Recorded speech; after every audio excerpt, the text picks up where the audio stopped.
Infidelity affects everything in someone's life. It affects them financially, past, present, and future, spiritually, their beliefs, emotionally, they're all over the place. Our research shows that many of the women, and we know men as well, go through PTSD if their spouse has been unfaithful. And I'm talking about, thought intrusions, difficulty sleeping, almost sometimes panic attacks, not wanting to go to certain places or being triggered by things, and all of that. Depression is real and amplified. And so sexuality can hugely be impacted. Now, research kind of goes both ways on this. So I think it's somewhat individual. Some men and women, they want to reestablish their marriage, and so they go to hypersexual. Maybe they've been having sex once or twice a week, but now they're having sex, 7 times a week. And they do that for months, and then it goes slowly back to what it was because they're trying to re-engage in the marriage. But that's hypersexuality. The other person can go to hyposexuality, which is kind of what you're experiencing as deadbed after infidelity, because there is no interest in sexuality. There's no interest in opening up my heart, my spirit, my soul, and my body to you, whether it's a man or a woman, because I don't trust you. And that's going to be one of the things that's going to be resolved for sex to be maybe embraced by that person. Now, in our book, Partner Betrayal Trauma, we do a lot of research there. It was a research project with women who've experienced infidelity. But in there, they did show that sexuality was impacted significantly. Another thing that is impacted is something called intimacy anorexia.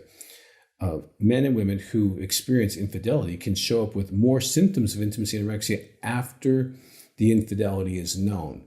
And the way you separate that is if those symptoms are afterwards or if they were before. Someone would be intimacy anorexic throughout the whole marriage, and that might be creating pain in the marriage. So let me quickly go through that. If you've never heard that term before, just go on YouTube, intimacy anorexia, and you'll find lots of our tapes on that.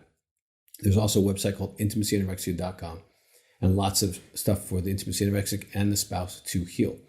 But quick characteristics: they're too busy for you. They blame you for all the problems in the relationship. They withhold love, especially the way you like it. They withhold spiritually. They withhold emotionally. They withhold sexually by either not having sex or being disconnected during sex. And that would have gone on for years. Unwilling and able to share their feelings with you. Having ongoing criticism with you or ungrounded criticism. Using anger or silence as a way to control you. And sometimes they control our money. But if you're married to an intimacy anorexic, you feel married and alone. And that can go on for decades. Okay? If that was going on before the infidelity, then it's its own thing. If it's happening as a result of infidelity, it's a result of trauma. I'm traumatized. I don't feel safe, so I'm pulling back. Okay? And that could be misunderstood. So that's how you separate that out.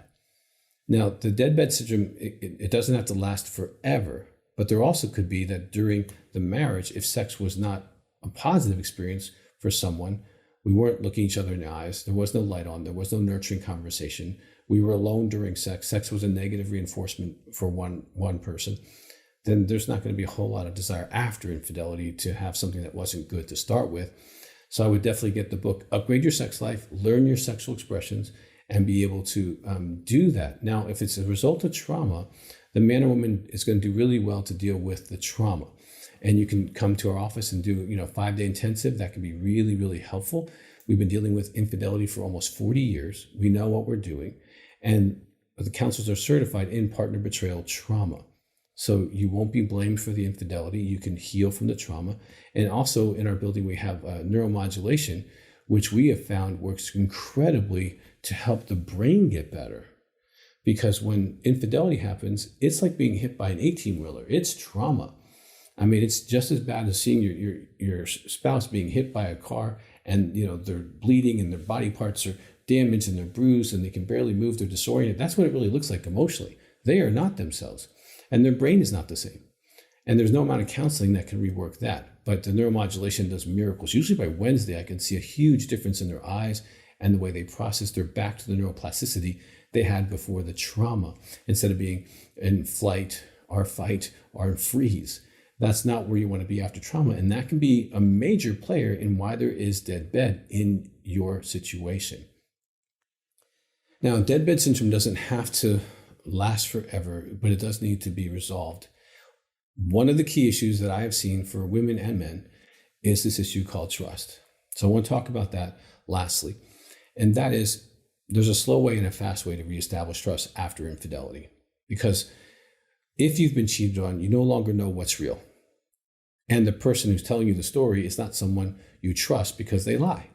They lied to cover up their secret, whether it was 1 people or 25 people. And you now question everything about your marriage. When did it start? When did it stop? How long did it go? Did you, was this a romantic relationship? Were you just using them for sex? Was it prostitutes? Was it other people of the same gender? Like, all these questions come up. And so, of course, if I have all these questions in my heart and you're saying, oh, open yourself to me, I want to be sexual with you, make love to you. They're like, no way, I don't even know who you are. And I can tell you, some couples get really stuck there, okay? And if there's been a sexual addiction related to pornography and other findings, okay, you definitely are going to have to address those issues. But let's talk about trust as far as infidelity. And there's a great video we called Sex After Recovery. If you do have sexual addiction, that's a great 3-hour training on all that.